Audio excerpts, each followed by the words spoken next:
Código Florestal ele não é um problema agrícola ou rural, ele é um problema nacional. Esse foi o grande debate.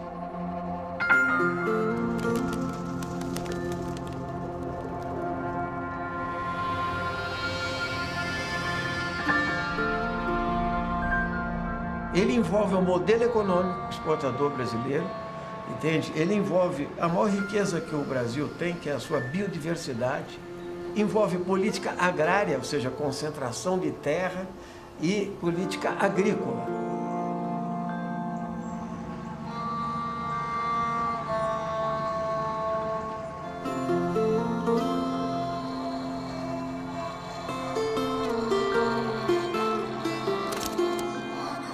Isso foi no tempo da colônia. Quando veio o Reino de Portugal se escorar aqui no Brasil, começaram a cortar tudo que tinha. Primeiro, corta para a construção da cidade que tem que crescer. As chuvas eram captadas na floresta, elas escoavam de uma forma límpida. Aumentando a população do Rio de Janeiro, houve já o problema. Escuta, essa água, a gente tem que subir a montanha para ir beber a água. Alguns chacareiros começaram a subir a montanha, fazer chácaras, sítios, etc. E então inaugurou-se o Rei Café. Com o desmatamento, a água que caía já não fluía mais líquida, ela fluía com terra, com lama. Começou a desgastar os morros. E com isso a água ficou sendo prejudicada. Teve-se que procurar água em outros lugares, já não dava mais para procurar. No tempo de Pedro II, foi determinado que as chácaras fossem desapropriadas e fossem reflorestadas. Então começou-se a plantar árvores. Aí então começou-se a proteger e a água então começou a voltar. O que acontece, sobretudo nas grandes cidades? Esse material, quando chega no curso d'água e ele torna a água, então, barrenta, e o município tem que captar essa água porque não tem outra água para abastecer a população do município, ele tem que tratar. E para tratar essa água, ele tem que botar uma série de aditivos. Então, além de ter que gastar mais recursos com isso, a água também vai sendo modificada em termos da sua qualidade para abastecimento público. Então, é um processo extremamente danoso, né? Já está faltando água. Ribeirão Preto, por exemplo, pega água, sabe como? Do aquífero Guarani. O sistema Cantareira está com o menor nível da sua história, 5,6%. Uma diminuição ainda maior, 12,2% para agora, já o último dado, 12%. O reservatório tem registrado recordes negativos. 11,7%. Você fala que o cenário não está bom. Não é que não está bom, está péssimo, né? A gente está entrando aí no período seco já. Segundo o órgão, a utilização não apropriada do chamado volume morto pode causar doenças e danos ambientais. O ser humano tem a incrível capacidade de achar que os recursos naturais nunca vão acabar. Acabam. Tem alguns lugares onde já acabaram, né? Essa fazenda foi uma das mais promissoras dessa região, mais farta. Nós, às vezes, jogávamos mantimento velho fora para poder guardar o novo, porque não tinha onde guardar. Hoje, você não tem nem o que guardar, porque ninguém produz nada. Todo mundo é culpado. Um excesso de egoísmo de cada um, de querer produzir, de querer fazer cafezal, querer fazer fortuna, não é? Cada um queria colher mais café do que o outro.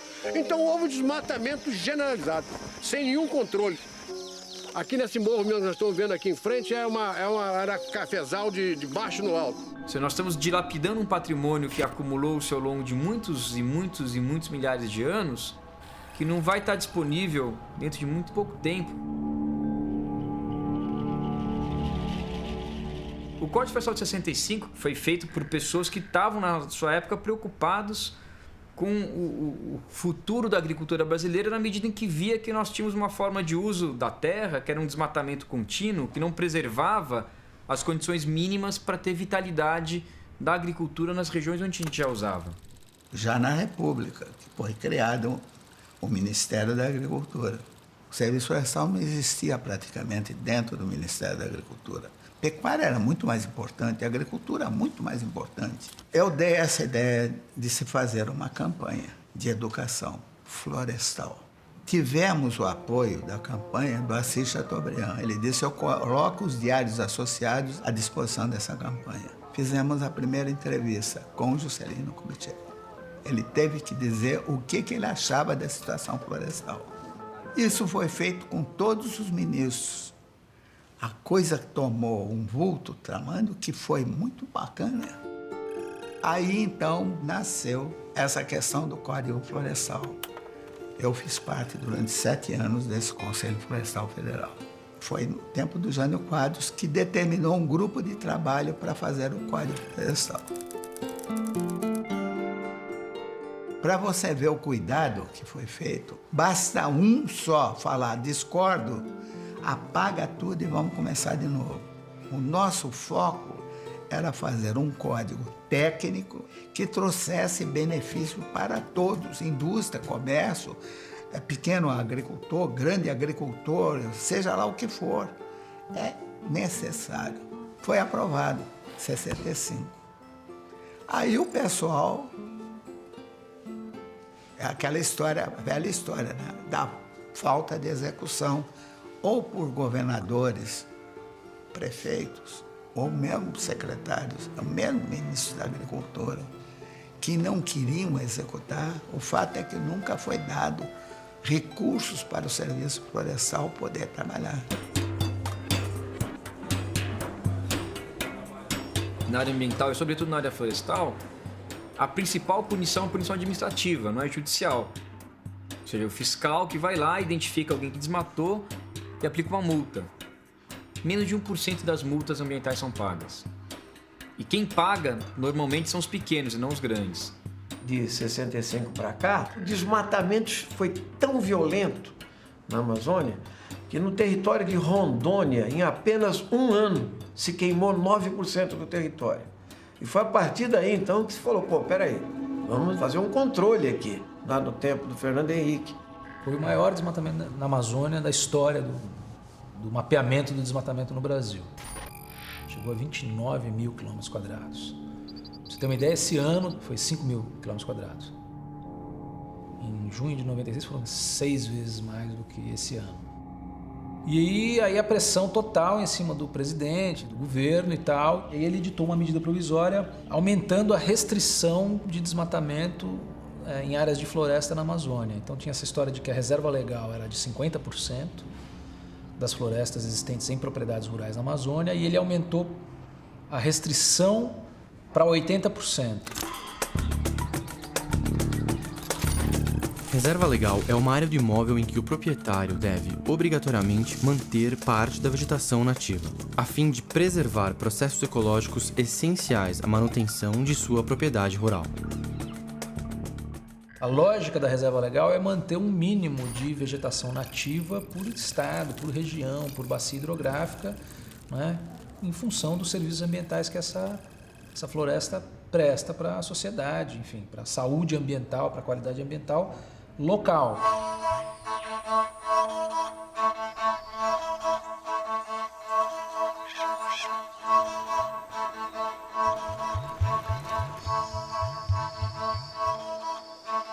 A presença de uma floresta na propriedade rural, ela faz um papel absurdamente importante. Toda a nossa atividade de produção, quando nós falamos de soja, feijão, milho, são atividades que dependem da ação de polinizadores. São insetos, são pequenos animais que vivem nessas florestas na paisagem. E quando essa espécie agrícola está em floração, eles se deslocam para a área agrícola para fazer a polinização. Os cafezais vingam muito melhor os frutos porque tem mais polinização, porque tem os polinizadores que vivem na floresta. Até a soja se beneficia. Você ter as florestas perto das propriedades sempre foi importante. Tendo outros insetos, animais que conseguem combater aquelas pragas, dão conta de você resolver o seu problema sem que necessariamente você precise usar alguns fertilizantes químicos, né? A reserva legal é uma expropriação da propriedade privada e eu, que sou o proprietário rural, ainda tenho responsabilidade pela conservação daquela reserva legal. Então são coisas que não tem sentido, mas tudo isso passou pelo bem da defesa do chamado meio ambiente.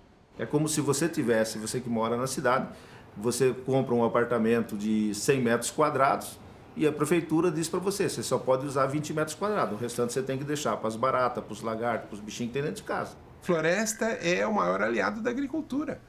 Por quê? O maior insumo da agricultura é água. Né? Você precisa de toneladas de água para produzir uma tonelada de soja. Muitas toneladas para produzir uma tonelada de carne, de bife. Esse é bem conhecido, esse efeito. E agora nós estamos mostrando, já vimos mostrando o efeito da floresta sobre a zona produtiva do Brasil. E não é só Mato Grosso, não. É toda a região meridional da América do Sul, a leste dos Andes. Até a parte central da Argentina recebe a umidade da Amazônia. A depuração da água no ambiente natural ela é feita por micro-organismos. A gente não paga por isso. E essa água boa que a gente tem foi um trabalho aí de denitrificação, um monte de processo químico, que são os micro-organismos que fazem. Não existe incompatibilidade entre agricultura e preservação ambiental.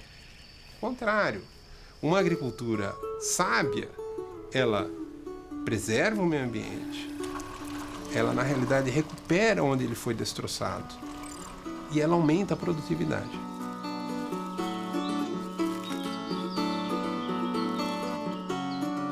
Essa mata que está encostada na minha terra, ou da minha casa, eu quero deixar para meus netos, alguns parentes, e meus netos conhecer Mata Verde.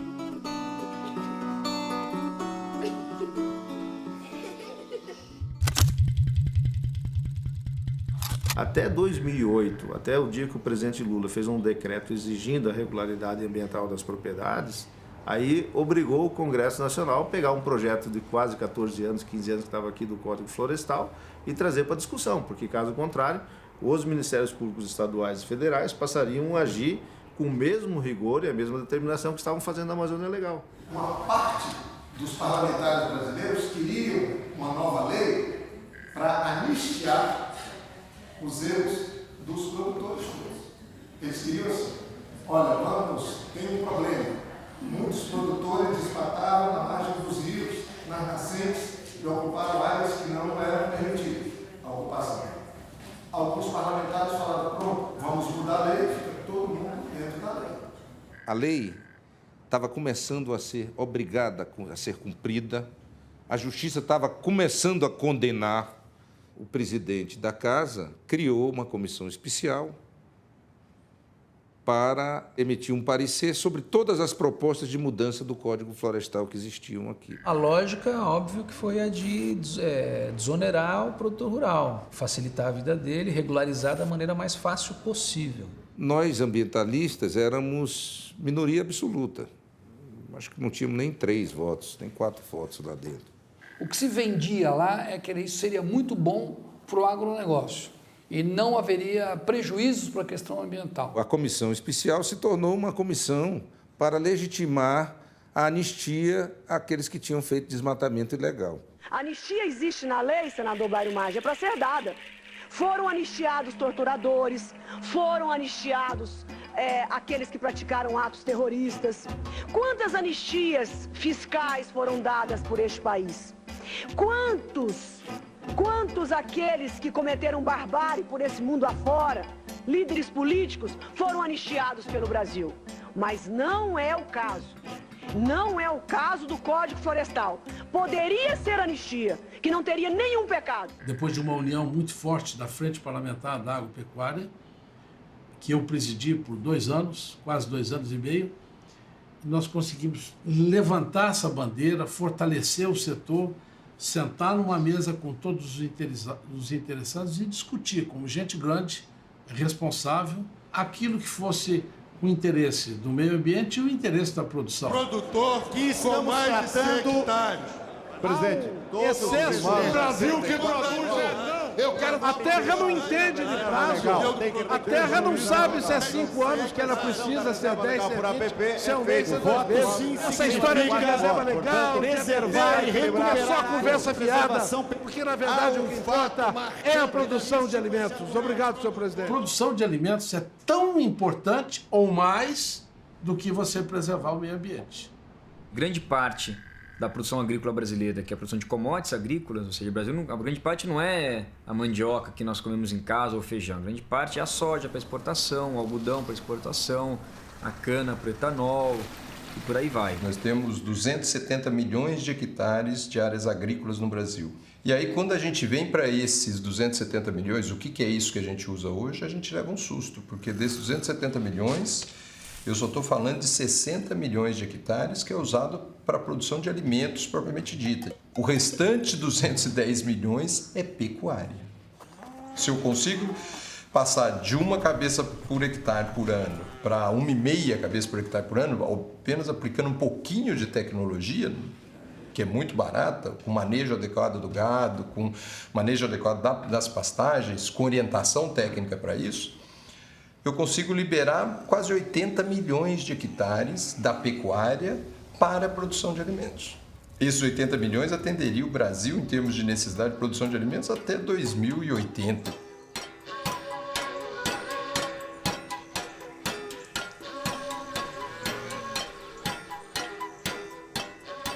Minha preocupação maior é o custo dessa operação. Porque aqui é importante que a sociedade saiba que apenas o produtor rural está bancando isso. E ninguém indeniza o produtor rural, né, pelo que ele teve que retirar da sua propriedade, da sua produção, para poder fazer um programa de preservação. Sobretudo os pequenos e médios proprietários estão endividados até o pescoço hoje, porque você tem um sistema, uma política deliberada agrícola, em que o sujeito tem que comprar semente certificada, que é cara, que paga royalties, tem que usar toneladas de agrotóxico, de fertilizante, pegar crédito no banco. Ou seja, ele tem uma cadeia de situações que faz com que ele, na verdade, só role dívida. Falam para ele o seguinte: olha, o seu problema não é isso tudo, é a mata ciliar. O seu problema é aquela nascente, que você vai ter que restaurar e vai te quebrar. Tem um monte de gente quebrada, mas tem alguns poucos que estão estourando de ganhar dinheiro. O PIB brasileiro só cresce, o PIB do agronegócio. A agricultura brasileira vive um momento de bonança, não vive um momento de crise, né? Então, se a gente conseguisse separar esse pequeno e falar só, então para esse pequeno, tudo bem, ele não vai ser mais multado, vai ter alguma condição que vai incentivar ele a fazer, mas ele tem que fazer. Você cria as condições para isso, é isso que deveria acontecer. E não a solução mais fácil, que foi empurrar o problema para baixo do tapete. Que, então já que não consegue, não faz. Como se isso fosse uma solução. Mas aí se descontou justamente no elo mais fraco da cadeia, que é o elo da restauração florestal, que é o elo do equilíbrio ecológico. A lei não foi discutir, mas em vez de eu não restaurar uma nascente, por que você não acaba com o royalty da Monsanto? Por que a gente não barateia o crédito? Por que a gente não usa menos agrotóxico, que é quase obrigatório? O sujeito que pega dinheiro no banco, se ele não tiver uma receita de agrotóxico, ele não pega o crédito. Até hoje no Brasil é assim. E o Brasil e o mundo não podem prescindir hoje dos defensivos, né? Nós precisamos disso para poder alimentar essa população faminta que tem hoje no mundo inteiro. Para a grande maioria dos ruralistas que votaram nisso, e aqui nós temos um conjunto de ruralistas, dos quais 14 já estavam pesadamente multados pelo IBAMA e claramente fazendo isso em causa própria. Então, além de se livrar das multas e da obrigação de recomposição das áreas de proteção permanente de reserva legal, eles promoveram uma operação de valorização das suas próprias terras. Aprovado, a matéria vai à sanção.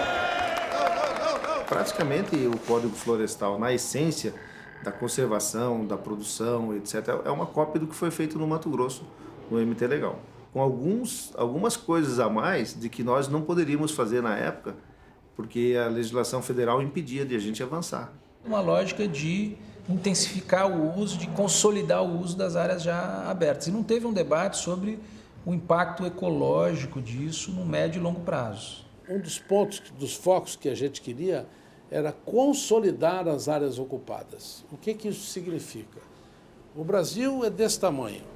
Isto aqui está na produção, já está antropizado, já está derrubado, já está consolidado, já está ocupado. Então, este pacto, vamos dizer, esse pacto social era o seguinte: bem, daqui para frente nós vamos ter uma regra nova.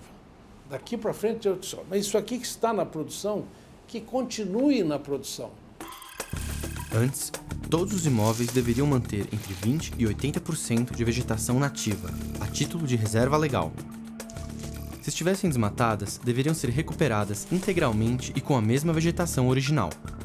Agora, todos os imóveis com menos de 4 módulos fiscais, que correspondem a mais de 90% do total de imóveis no país, estão dispensados de sua recuperação. Pequenas propriedades, ou seja, propriedades até 4 módulos fiscais. A reserva legal é o que tinha de floresta em julho de 2008. Então você tem que voltar para trás, olhar no mapa de desmatamento da época e a reserva legal era o que tinha de floresta em julho de 2008. Então se desmatou tudo, é 0. Se manteve tudo, era o percentual que valia na época. Aquele cara que cumpriu a lei, por exemplo, que fez a reserva legal, que tinha a APP feita, o vizinho dele que não tem nada disso vai ser anistiado e vai ganhar o mesmo benefício.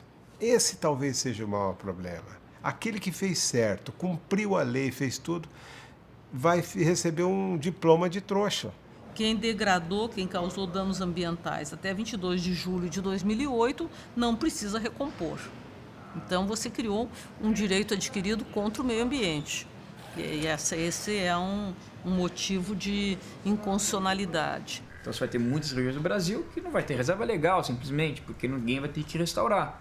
Então são áreas que vão se consolidar sem reserva legal. Além de você não recuperar milhões de hectares de terra que estão degradados, você dá um péssimo exemplo. Então, pedagogicamente, ela é uma medida desastrosa, entende? Porque você vem criando uma consciência ecológica e ambiental na sociedade e você, de repente, você caminha na contramão.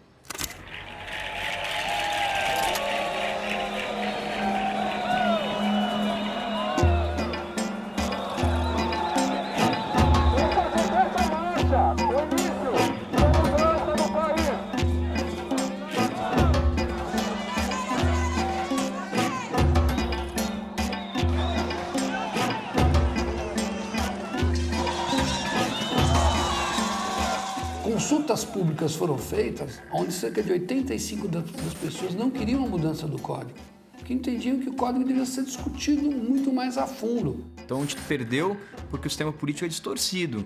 Se ele refletisse o que a sociedade de fato pensa, a gente não tinha perdido, mas a gente perdeu. E aí foi a campanha do Veta Dilma. Presidente, eu vou quebrar o protocolo por um instante só para te fazer um pedido. Veta Dilma.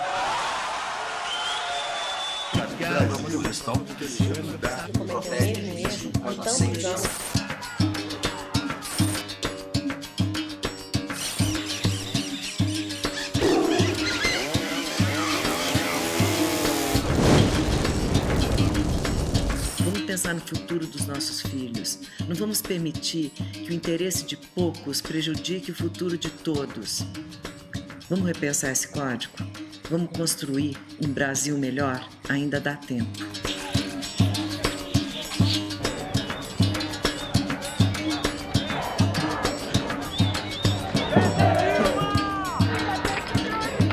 Eu não sou a favor da consolidação dos desmatamentos. Quero dizer a vocês que eu tenho compromisso com o Brasil.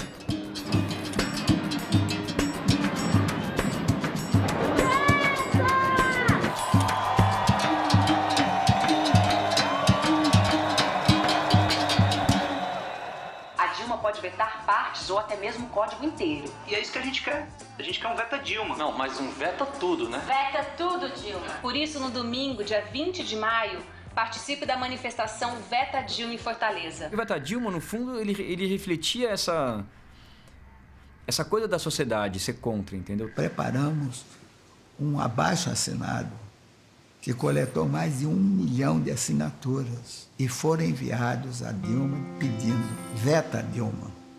Olha aqui, presidenta, veta Dilma, veta esse Código Florestal, que é um desrespeito às pessoas e ao país. Dentre as diversas barbaridades contidas na revisão do Código Florestal, uma me chama muita atenção. A palavra anistia, que em sua origem é uma palavra muito bonita, no Brasil ela adquire um significado nefasto. E a Dilma tentou dar um sinal para a sociedade de que ela queria reequilibrar um pouco o jogo, vetando algumas coisas. Fez vários vetinhos, alguns até eram vetos ruins, porque tiravam coisas positivas que estavam na lei. Mas passou para a sociedade essa ideia de que, a Dilma resolveu o assunto. O Estado brasileiro, o poder público, o governo federal jogou um papel parcial nessa história. Poderia ter mediado esse processo todo para o resultado ser menos desequilibrado. O governo não tem uma unidade, ele não pensa. Eu acho que propositalmente ele fica agradando. O meio ambiente agrada aqui, desenvolvimento agrário agrada aqui, agricultura, Minas Energia, não sei o que, agrada lá. E sem essa unicidade de políticas, vai ficar sempre essa ambiguidade e os fortes sempre vão vencer os fracos. Isso aqui é a realidade.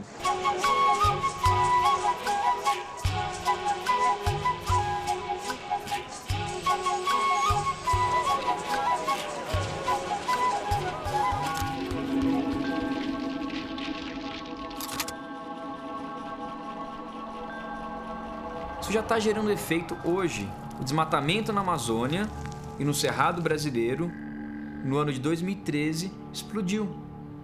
Então o Brasil, que vinha de vários anos de queda no desmatamento, sucessivas, voltou a ter um pique, mas um pique grande de desmatamento. Até mesmo na Amazônia, que era o bioma mais fiscalizado, o Cerrado nem se fala. Na Mata Atlântica, o último levantamento feito esse ano também já constatou, pela primeira vez em 5 anos, um aumento do desmatamento. Eu não acredito, na prática, estou falando pelo meu estado, não acredito, não houve isso. Falou-se muito isso na época.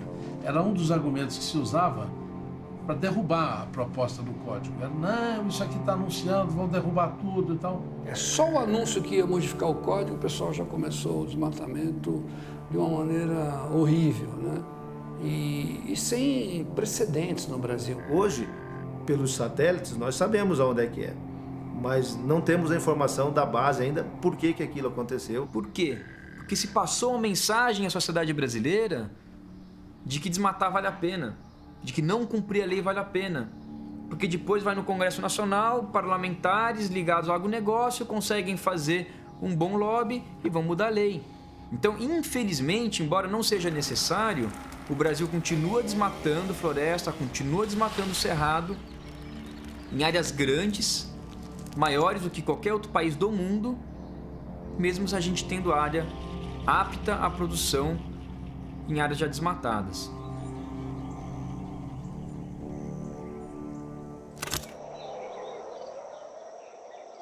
Então vamos aqui imaginar que um produtor qualquer desses que o pessoal chama que são os grileiros, que eles usam muito essas expressões, ele foi lá e derrubou 1.000 hectares. Derrubou tudo. Ele prova que ele derrubou antes de 2008. Então ele está obrigado aqui a regenerar ou recompor ou compensar. Uma dessas três. Regenerar. Ele vai lá no órgão ambiental, faz o acordo com o órgão ambiental, que é o PRA, que é o Programa de Regularização Ambiental que está previsto aí, escolhe, daqui para trás eu vou regenerar. Passa uma seca, larga para lá, esquece, nunca mais entra, a própria natureza, e na Amazônia funciona. A própria natureza dá conta de trazer de volta. Aqui no noroeste do estado de São Paulo, onde a gente tem menos de 4% de vegetação remanescente, é triste falar esse número, você tem que pôr a mão na massa e gastar dinheiro. Se não plantar, se não colocar a mão na massa, não tem como fazer mágica numa situação dessa, né? Na recomposição, ele planta essências exóticas e essências nativas, 50% está aí previsto, 50% de cada, e ele pode, no futuro, fazer um manejo florestal e vender a madeira. Então, isso aliviou os custos dos produtores, porque não é nada barato você plantar 1 hectare de floresta nativa, são várias essências e tudo mais. Então, o código, de fato, flexibilizou nisso. A gente não recomenda que seja feito com espécies exóticas. Então você destrói uma floresta de Mata Atlântica e planta eucalipto no lugar. Isso não vai garantir a manutenção daquele ecossistema, dos animais ou dos anfíbios que viviam lá. Porque não adianta você regenerar com cultura exótica. Talvez para o uso de madeira, mas isso é outro uso. Para a biodiversidade, não. E aqui a gente está no viveiro da Bioflora, tá?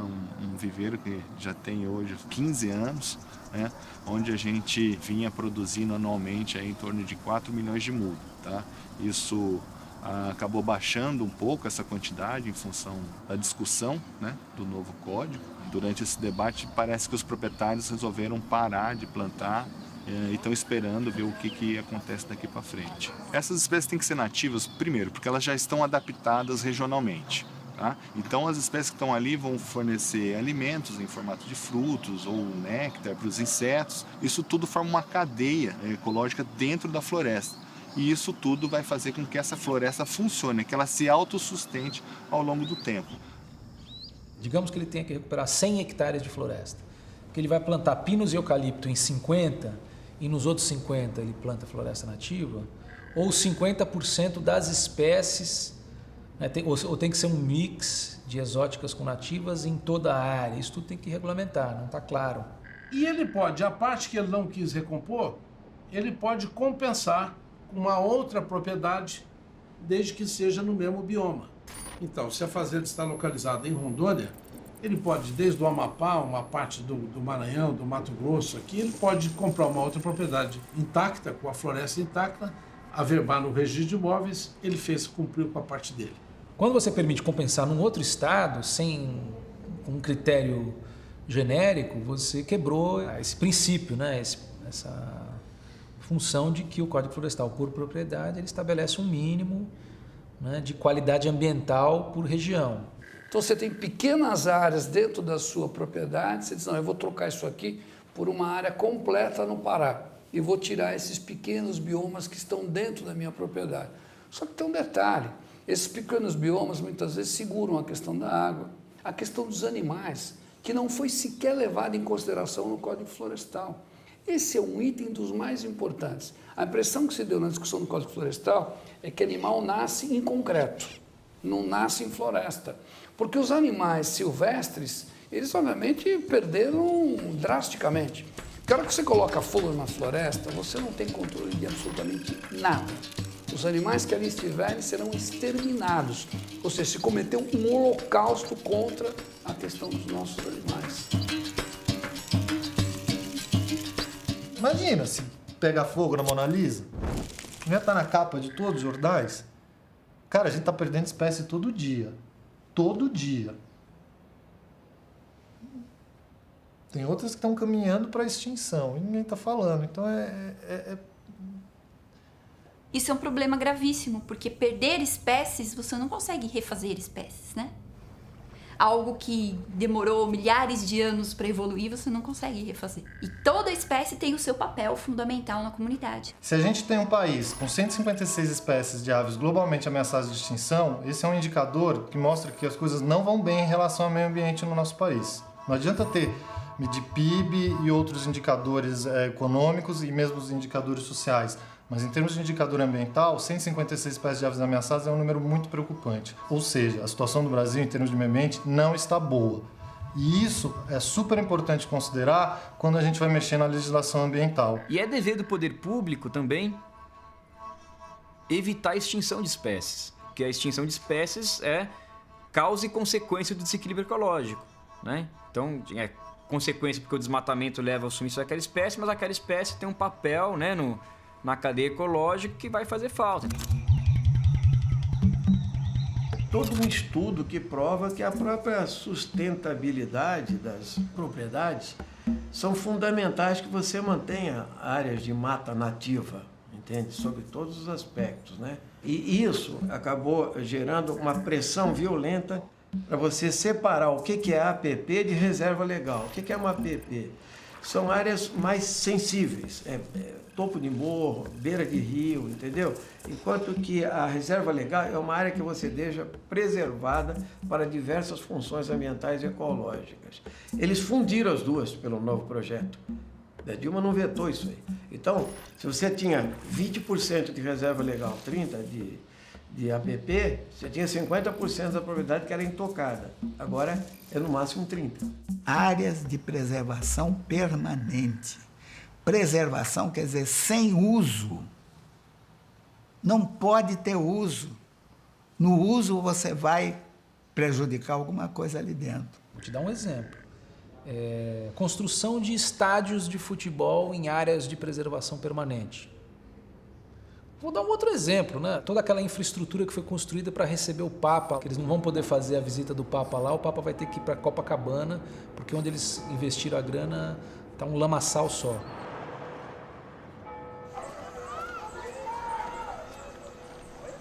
Aquilo ali ficou completamente alagado, impossibilitado de uso, ou seja, obviamente não podia ter sido construído ali. E eles aterraram mangue no Rio de Janeiro para fazer um evento de interesse social, cultural, religioso, artístico, e a legislação, na nova legislação, permite.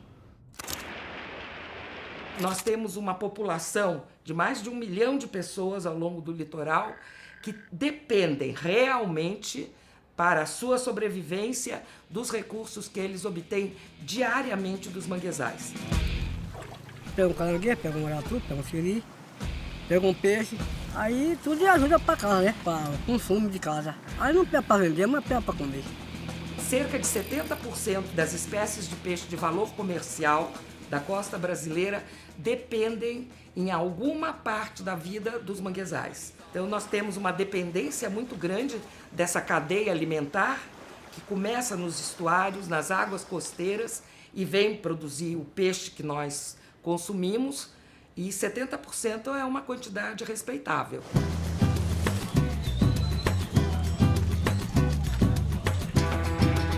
A nova lei diminuiu a proteção aos manguezais. Antes, eles eram considerados áreas de preservação permanente em toda a sua extensão, o que proibia sua ocupação, a não ser em casos excepcionais. Agora, não só todas as áreas já desmatadas até 2008 poderão ser ocupadas por construções, como as ainda preservadas poderão ser parcialmente ocupadas por tanques de camarão ou salinas. O impacto primeiro começa, a retirada da cobertura faz aumentar a temperatura do solo, né, que protege o solo. O primeiro impacto é sobre as ostras, sobre os caranguejos, né, sobre os peixes, né, e a gente já não observa mais aves aqui na região, como garças, aves migratórias. Aqui era uma área de pouso de aves migratórias, né, a gente já não observa mais. Sem contar que a gente está tirando a proteína animal, né, e ameaçando a segurança alimentar das populações ribeirinhas. Então, está faltando na conta, na verdade, do Estado, né, contabilizar essas perdas relacionadas ao impacto sobre a biodiversidade. Em função da degradação dos estuários na região nordeste do país, muitos filhotes recém-nascidos de peixes-bois encalham nas praias. E a gente faz um trabalho de resgate, reabilitação e reintrodução. A principal atividade da Associação Peixe-Boi é o turismo de observação de peixe-boi e a observação dos manguezais.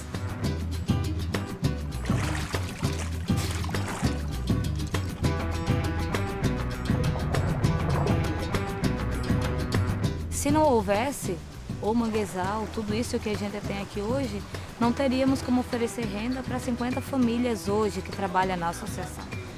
Então, se acabar toda essa área de manguezal, se degradar, essas pessoas vão perder a renda direta que elas têm, causando um dano gigante. Zona costeira é patrimônio nacional. Manguezal está na zona costeira.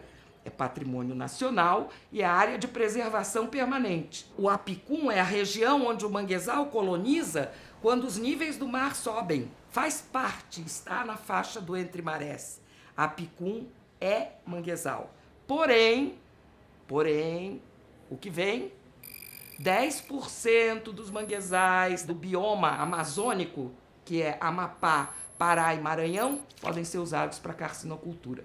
E 35% das demais áreas de manguezal podem ser usadas para carcinocultura.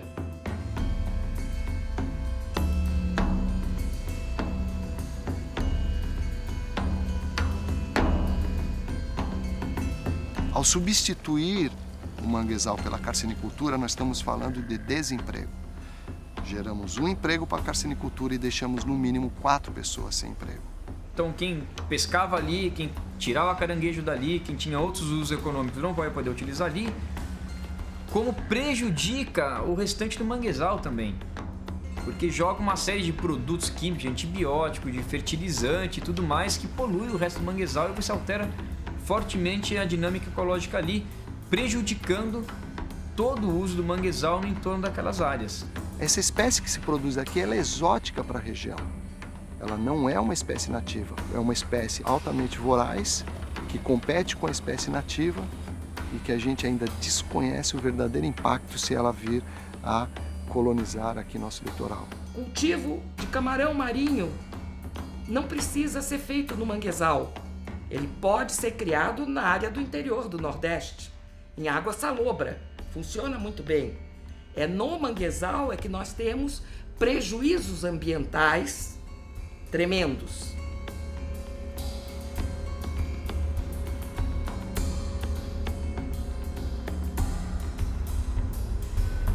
Então nós vamos perder todas as múltiplas funções dos manguezais para beneficiar uma.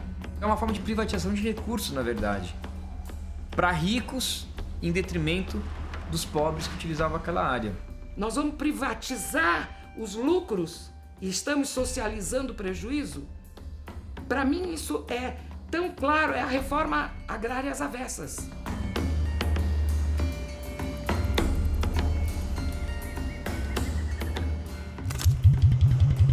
Eu tenho a lei que vai me autorizar ou não a construção, a ocupação de uma área, mas tem que ter um estudo para determinar ou para tentar mostrar para o poder público quais os problemas que essas áreas podem oferecer.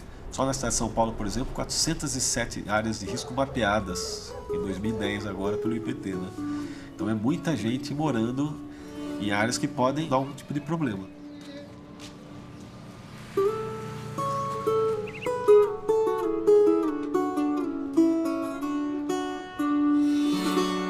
As encostas elas são representadas pelas superfícies, né, inclinadas dos terrenos que a gente encontra no nosso dia a dia. Então, de fato, acima de 25 graus é complicado, né, você ocupar. Não é impossível.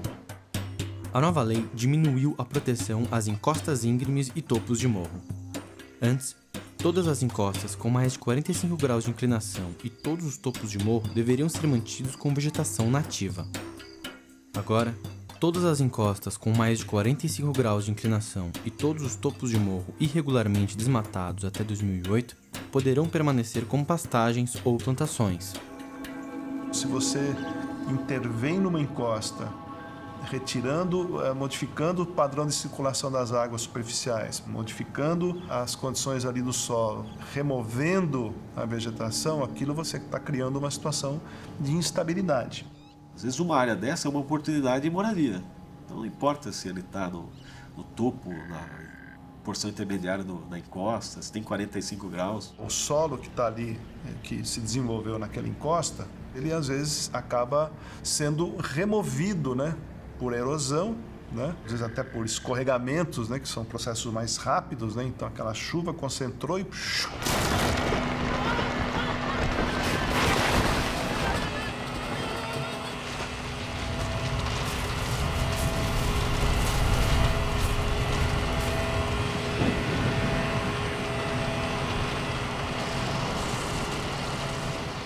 Uma das causas das tragédias na região serrana, nas enchentes de 2011, foi justamente o desmatamento de encostas e também o desmatamento de áreas de proteção permanente de vegetação ciliar à margem de rios. Milhares de pessoas morreram, inclusive, em cima da não previsibilidade e da incúria governamental.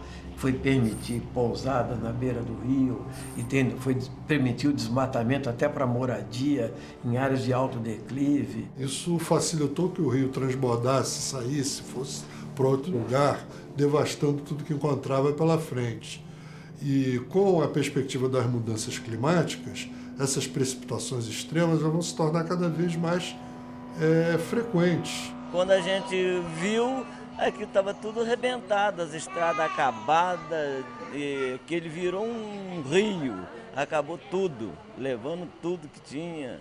É É um absurdo você exigir de um produtor rural lá do Rio Grande do Sul, que está produzindo uva numa encosta daquela há 100 anos, nunca aconteceu nada, você exigir agora que ele saia de lá para recompor o morro. Tem uma pesquisa importante do WWF que foi no café de Minas, foi na maçã de Santa Catarina, na uva do Rio Grande do Sul, para ver quanto % dessas produções estavam de fato nas áreas protegidas pela lei. Nesses municípios, por exemplo, que eram utilizados nos discursos bastante intensamente, como Bento Gonçalves, Três Pontas, eram municípios que teriam sua economia totalmente prejudicada. E o que se verificou, de fato, aplicando o Código Florestal, que esses municípios tinham ocupadas em áreas de preservação permanente um território de aproximadamente 1,5% do território, ou seja, uma quantidade ínfima da produção estava de fato irregular. Isso era uma mentira de que implementar a lei ia acabar com a produção de uva, de maçã, de café. Mentira, era mentira. Temos dados concretos para isso, mas ninguém quis ouvir isso. Arroz. Faz mais de 100 anos que nós plantamos nas várzeas no Rio Grande do Sul. E aí nós fomos verificar quanto que tem de plantação de arroz. 1.600.000 hectares. Isso daí é menos de 1% das áreas de brejo no Brasil. Você podia ter regras específicas para esse caso, é uma exceção. Olha, o arroz precisa de várzeas para produzir. As várzeas todas, né, já não são mais, mas eram consideradas áreas de preservação. Você podia criar uma exceção para este caso ou para outro caso e controlar. Mas você pegou esses casos e legalizou a pastagem nas áreas de preservação, pastagem na nascente, pastagem na beira do rio. Legalizou o plantador de cana do interior de São Paulo, que desmatou até a beira do rio e agora não vai ter que recuperar. Você mantendo a vegetação, você protege o teu solo contra erosão, contra infiltração e, portanto, você diminui a possibilidade de ter um escorregamento. Não só pela questão da área de risco ou escorregamento, mas por um problema que está tendo muito grande, que é o assoreamento dos nossos rios. A gente tem um fenômeno cada vez mais frequente nas cidades e nas áreas rurais também, que são as inundações. E elas estão relacionadas com o assoreamento dos rios. Nós já estamos vivendo o problema. E estão na nossa cara. Quando tem uma chuva e desliza terra no Rio de Janeiro, Santa Catarina e tudo mais, isso é o Código Florestal sendo aplicado, é o novo código sendo aplicado na prática. É aí, tá lá. Deslizou por quê? Não tinha floresta. Inundou por quê? Estava na beira do rio. Inundou por quê? Porque aquele rio já está assoreado, então quando chove não segura mais tanta água, transborda. Isso foi dito, tu não sabia disso.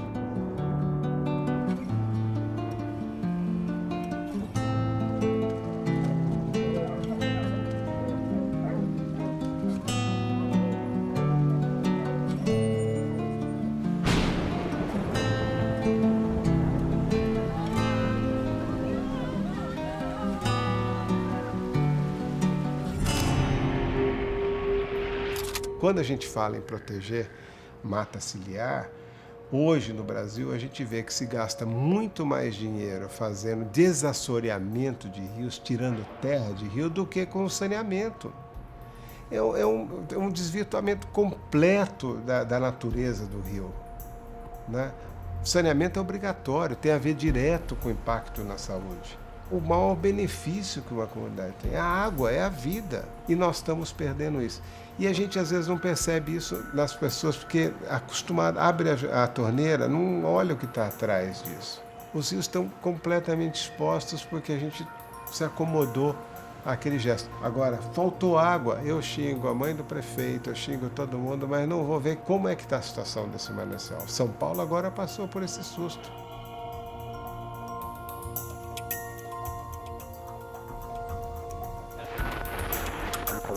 Podemos ter, para os próximos meses, aí, um risco claro para a população? Se não houver muito cuidado com relação ao controle de qualidade após o tratamento com agrotóxicos, os pesticidas, que são elementos químicos perigosos, pode sim haver. Tem que haver muito controle. Enquanto o resultado da análise não sai, os problemas de saúde começam a aparecer. Dor no estômago, o cheiro da água é muito ruim, quando eu bebo água também. O pequeno Gabriel 38,5 de febre. Não é justo a gente pagar pela água podre. Para os próximos dias, a aprovação da cobrança de multa para quem aumentar o consumo de água. Nós temos um sistema extremamente fragilizado, nós temos no limite uma questão de abastecimento, e se você olhar as margens desses reservatórios, não tem proteção. Mas é a primeira vez que se olha para o reservatório. O sistema Cantareira ele é extremamente importante porque ele abastece cerca de 9 milhões de pessoas, né, na região metropolitana de São Paulo. No levantamento que a gente fez, né, no mapeamento que a gente fez, cerca de 46% das áreas de APP estão ocupadas por outras ocupações que não floresta. Então, a maior parte desses 46% é pasto e outra parte é eucalipto. Com o novo código, o critério da lei muda um pouco para o sistema Cantareira em si e para a gestão desse recurso hídrico no futuro. O novo código não foi muito bem aceito para a gente aqui, não foi uma coisa boa, né? O que a gente percebe também, conversando com os próprios proprietários, é que eles mesmos percebem a necessidade de restaurar essas áreas no entorno dos corpos hídricos, né? Eu plantei umas 1.200 árvores, né, como já falei para vocês antes. Eu tenho muito orgulho de falar, 38 variedades, tá? Às vezes a pessoa fala, eu vou gastar muito. Não fica, é muito barato demais. Você compra uma muda hoje por R$1,50, R$2. Em 4 anos aumentou uns 40% a água. Tá mais limpa a água, tudo, né? Valeu a pena. Nossa, valeu a pena. Um primeiro papel importante que essa floresta desempenha, ela é interceptação. Interceptação de água de chuva, interceptação de sedimento, de poluentes. Primeiro fator físico importante. Interceptação de sol, né? A mata ciliar funciona como um cílio mesmo, né? Vai proteger aquele ambiente aquático ali e o entorno dele. A nova lei diminuiu drasticamente a proteção às matas ciliares. A faixa de floresta necessária à proteção dos rios variava de 30 a 500 metros ao largo de cada margem, a depender da largura do rio. Agora, com a possibilidade de manter plantações e pastagens a título de área rural consolidada em áreas já desmatadas até 2008, essa faixa protegida vai variar de meros 5 a 100 metros ao largo de cada margem, a depender do tamanho do imóvel. Em alguns casos, a diminuição foi de 99% da área originalmente protegida. Então essas faixas de proteção estão relacionadas ao tamanho da propriedade. Quanto maior a propriedade ao longo dessas áreas marginais aos rios, maior a área de proteção. As maiores propriedades acabam se estabelecendo em áreas tendencialmente mais planas, que não estão nas cabeceiras dos cursos d'água.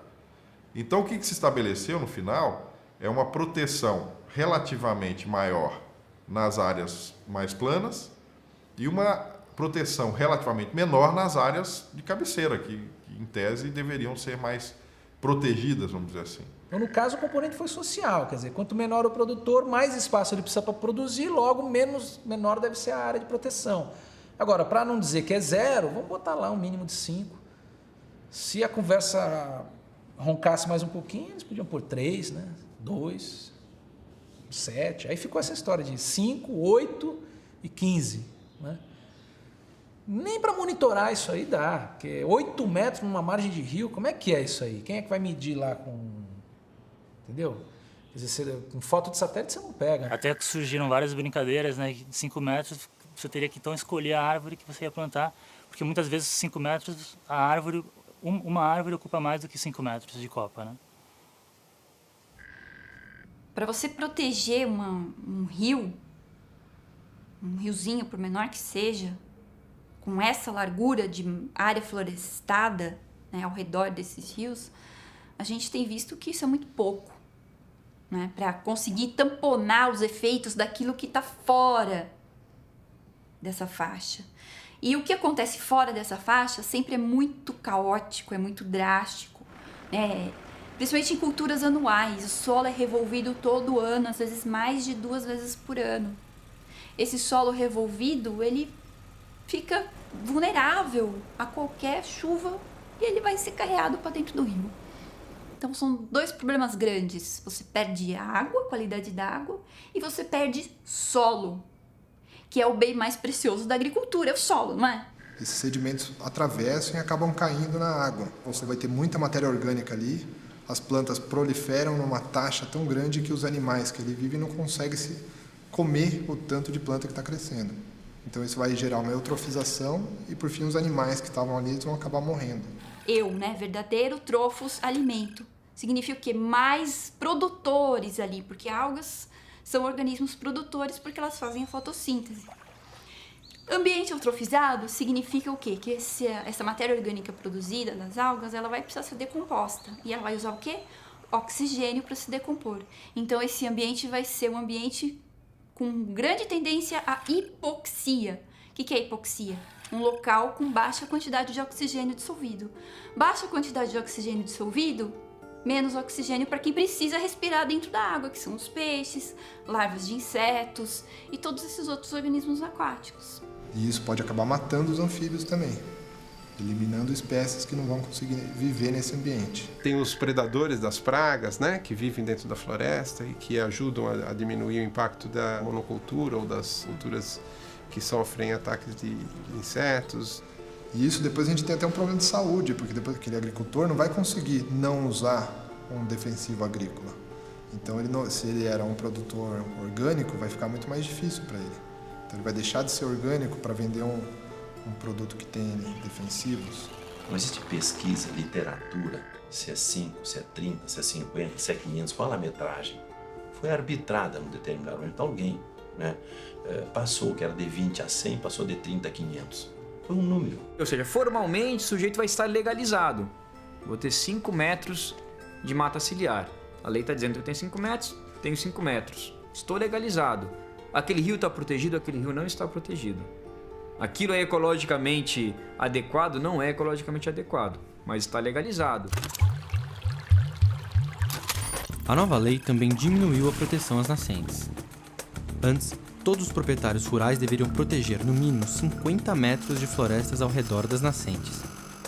Agora, com a possibilidade de manter plantações e pastagens a título de área rural consolidada, a proteção será de apenas 15 metros. A diminuição da área originalmente protegida foi de 70%. Quando a gente fala isso para o agricultor, que aquela nascente dele, ele só vou proteger com 15 metros, ele fala, vocês estão loucos, pode pôr 30 ou 50 metros, porque é a minha nascente, a nascente que condiciona a água na minha propriedade. E é muito real. Hoje, qualquer propriedade rural só tem valor se ela tiver água. Um usuário sensível também são as empresas de energia elétrica, de geração de energia elétrica. À medida que recebem mais sedimentos, há um aporte maior de sedimentos nesses reservatórios, a vida útil econômica deles é diminuída. Isso tem um custo. Esse custo, no caso, é da empresa de energia elétrica, por exemplo. A empresa, lógico, ela tem a prerrogativa de repassar isso aos custos das tarifas, etc. e tal, que de outra forma, o cidadão que está lá na ponta, que tem energia na sua casa, também é um beneficiário indireto desse processo.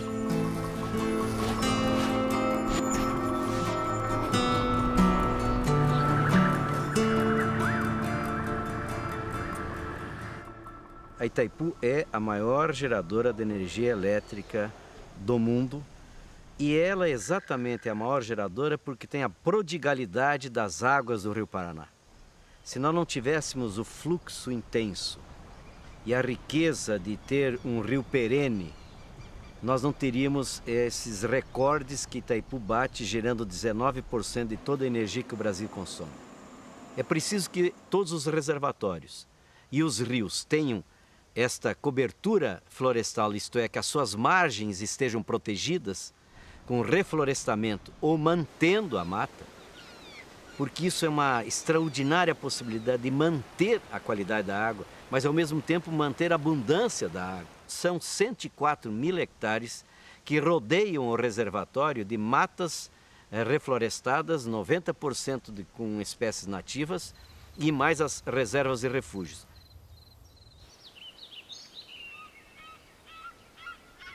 Mesmo discutindo o Código Florestal, nós estamos fazendo a mata ciliar, sem uma briga, repito, e nenhuma pequena propriedade inviabilizada.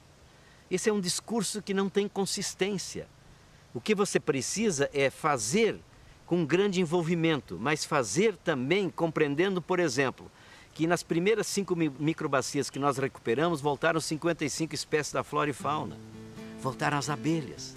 E a região hoje é um polo de produção de mel, inclusive mel da abelha jataí, que é uma abelha que não pica, a nossa abelha nativa. A cooperativa hoje tem 401 pontos de venda de mel no Brasil. A cooperativa funciona o seguinte, ela é um suporte comercial da agricultura familiar. Na realidade, a agricultura familiar não vive só da apicultura, ela vive de vários produtos diversificados ao mesmo tempo, que você preserva o meio ambiente e preserva a mata ciliar.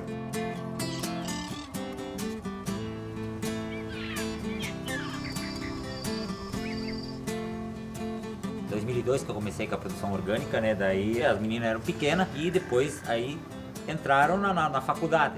E daí a gente formou elas com esse um alqueire, que seriam 2,5 hectares, aqui nessa propriedade.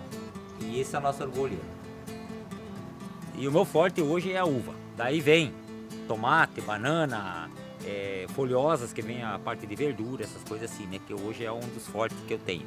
Cada canteiro desse eu já tenho cálculo na ponta do lápis. Ele me rende R$250 bruto. E dá mais ou menos líquido R$200 por canteiro. Eu tenho consciência hoje que eu não volto mais pro agrotóxico. Esse é o selo que diz se você é orgânico ou não é. Quem comer orgânico tem que ter esse selo aqui. Aí. Muito bom. O pessoal do Itaipu veio e parte da prefeitura, município ali, né? Daí eles fizeram o projeto ali para ficar os 30 metros, né? Eu peguei, reflorestei os 30 metros, né? Foi cercado. E hoje a gente aproveita, né, a água. Há quantos anos ficou sem preservação, né? Os animais chegavam perto da água e se sujavam, né? E com isso hoje aumentou a água já, né? Os animais voltaram, né? Daí eu uso essa água para irrigação, né? O mais principal mesmo para sobreviver aqui é a irrigação, né? Essa água aqui é uma mina de ouro. Hoje os animais aí sobrevivem só por causa da água, né? Porque tu pode irrigar, né? Não falta passo, né? Sem a água ali é difícil viver numa área pequena, né? Por isso o máximo tem que preservar a água, né? Porque a água é tudo, né? Se você for pensar, antigamente a gente não tinha problema de água. Segundo os pessoal que morava por aqui na nossa região, tinha água em abundância. Então os exemplos são práticos, onde a gente restaurou, fez a mata ciliar, recuperou as minas, está atendendo várias famílias, não só uma, que nem essa aqui, na época atendia uma família só, hoje ela está atendendo 14 famílias. Então vale a pena a gente investir e fazer essa restauração. Então a mata ciliar seria para proteger as nascentes, porque como é que 15 metros logo a enxurrada entra nessas nascentes, então deveria ter uma metragem maior para poder proteger mais a água da chuva, não assorear tanto essas nascentes. Claro que o pequeno produtor ele sente falta dessa área de terra, mas do outro lado ele ganha muito também, se for fazer a proteção da fauna e flora, porque a gente nota aqui, onde nós começamos a fazer há 10 anos atrás, os primeiros projetos que foram feitos, está voltando muitos animais silvestres, está voltando. A própria abelha está aumentando, então aparentemente perde-se, mas lá na frente ganha bastante. Às vezes é claro que não pode ser nem 35 e nem 40, ou quem sabe 25, e compensa lá na sequência na outra área da microbacia. Mas é só você verificar com o pequeno produtor que nós temos dezenas e dezenas de depoimentos dizendo: eu devia ter feito isso 20 anos antes. As áreas úmidas da Amazônia, os igapós, as várzeas, isso é uma coisa escandalosa, que foi dito aos parlamentares durante a votação. Que quando você muda a forma de medir as áreas de preservação de beira de rio, que deixa de ser as áreas de alagação máxima e passa a ser as áreas chamadas de leito regular, que no fundo é a área do rio na seca, todas as grandes várzeas amazônicas, todos os pantanais do Brasil, que na época de chuva tem um pulso de inundação e essa inundação permanece ali por meses, essas áreas deixaram de estar protegidas. Só na Amazônia são 400 mil quilômetros quadrados de várzeas e igapós que deixam de estar protegidas só com a aprovação da nova lei. Isso é mais do que São Paulo e Paraná juntos. Isso é muito grave, porque nessas áreas são áreas que tem milhões de pessoas morando que dependem desses ambientes para sobreviverem. Depende da pesca, depende da fertilidade dessas áreas, desse sobe e desce dos rios, depende do extrativismo do açaí, da pupunha, de uma série, né, de espécies da flora e da fauna que tem ali, que eles caçam também, que vivem nesses ambientes. e que agora podem ser drenados, detonados legalmente.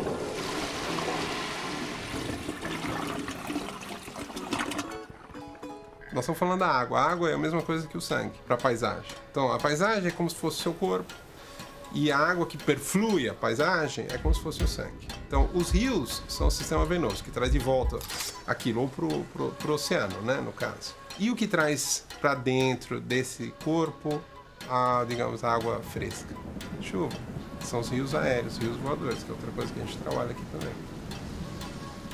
Tem duas cidades. Uma chama Querência, a outra chama Lucas do Rio Verde, no Mato Grosso. Estão na mesma latitude, 400 quilômetros de distância uma da outra.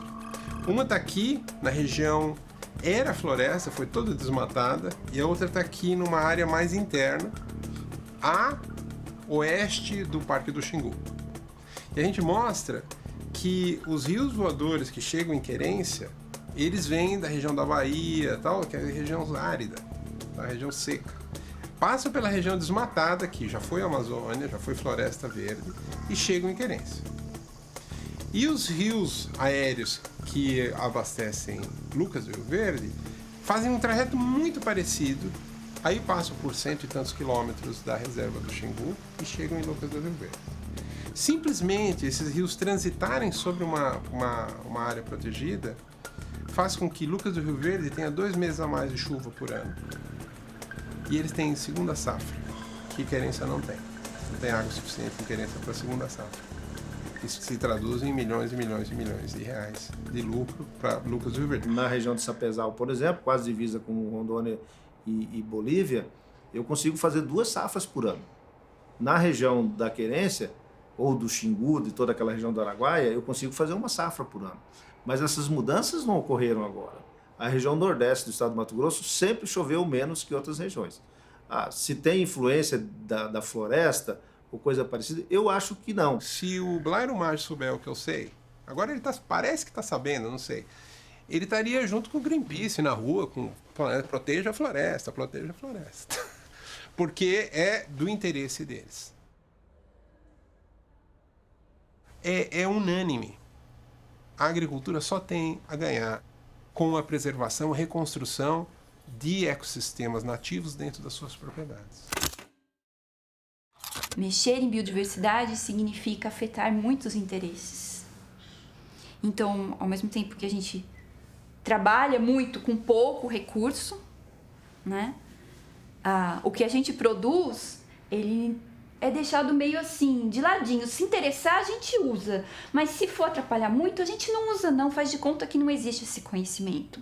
Foi oferecido ao Congresso Nacional um arsenal de instrumentos tecnológicos novos que poderiam ter sido muito bem aproveitados numa legislação realmente moderna, ágil e que combinasse o respeito com o meio ambiente e o estímulo a uma produção rural sustentável.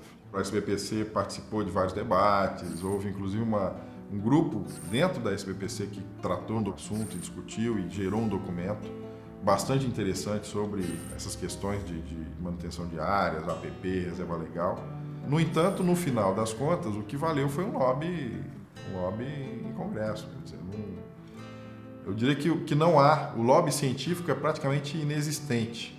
Em havendo a vontade política, a ciência tem muito a contribuir, né? Precisa haver a vontade política. E o que nós estamos vendo?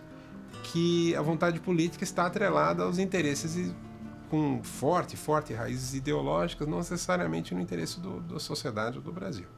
E se você fizer essa pergunta a cada um da comunidade científica, você vai sentir a mesma coisa. Os documentos feitos pela SBPC, os documentos feitos pela Academia Brasileira de Ciências, os documentos feitos por nós, de norte a sul, não sou só eu, existe um grupo grande, não só dos manguezais, como dos outros sistemas, das outras áreas úmidas, e nós não fomos escutados. Nós fizemos várias recomendações, saíram assinadas do Ministério do Meio Ambiente, foram enviadas essas recomendações de um Comitê Nacional de Zonas Úmidas. Sequer fomos lidos. Não fomos escutados e a nossa proposta era levar para o legislativo sempre as questões científicas, como é que as alterações do código poderiam ou não ser sustentadas pelo conhecimento científico.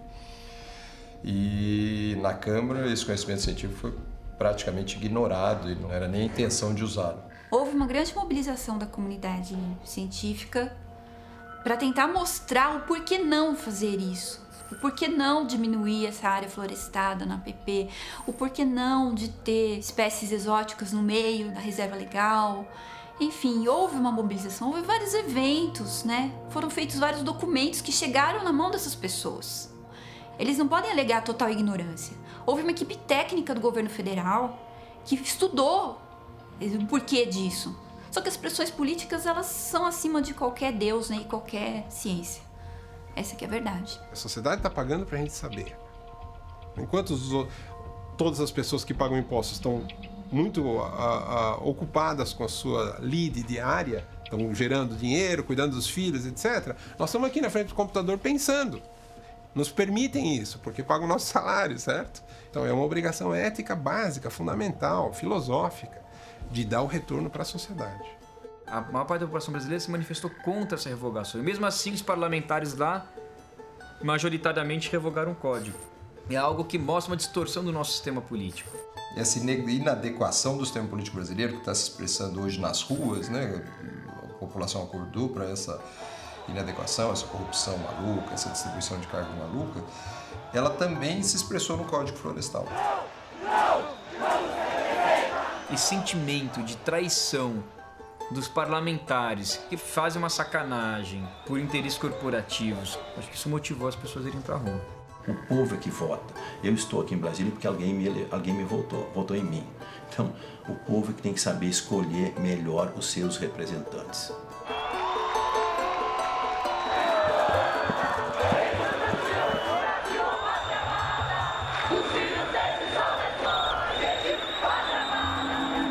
Nós entramos com uma ação direta de inconstitucionalidade contra o Código Florestal, por ter violado o artigo 225 da Constituição. Todos têm direito a um ambiente equilibrado. Por que é um direito de todos? Porque esse ambiente equilibrado é fundamental para a qualidade de vida de todos os brasileiros. Você vê assim que pouco a pouco tudo aquilo que se conquistou com a Constituição vai sendo ameaçado. Como se você tivesse tido um grande momento de cidadania e a partir daí isso começasse a vir sendo atacado, não é? Paulatinamente, através de leis federais, de leis estaduais. A lógica da prevenção, da preservação, da conservação, ela foi violada pela essa anistia, entende, pelas diversas flexibilizações que foram conseguidas pela bancada ruralista lá no Congresso Nacional. Foram tantas as barbáries que foram cometidas contra a natureza e contra a sociedade que ela não vai ter como parar em pé, porque não se sustenta, não tem como você falar tem que envenenar, tem que contaminar o rio, tem que derrubar a floresta, não tem nada que sustente isso. E você tem uma Constituição acima de uma lei menor, quer dizer, você tem algumas leis pétreas, né? E o caso da Constituição, que estão acima de discussões específicas. Tem um parágrafo lá que fala o seguinte: é dever do poder público restaurar os processos ecológicos fundamentais. Se um ambiente equilibrado é fundamental, aqueles lugares em que está desequilibrado e, portanto, gerando problemas à nossa qualidade de vida, é dever do Estado brasileiro restaurar os processos ecológicos fundamentais. Ou seja, aqueles processos ecológicos que vão garantir, né, um ambiente equilibrado e, portanto, chuva na época certa, na quantidade certa, o rio correndo da forma correta, que a gente pode beber essa água, enfim.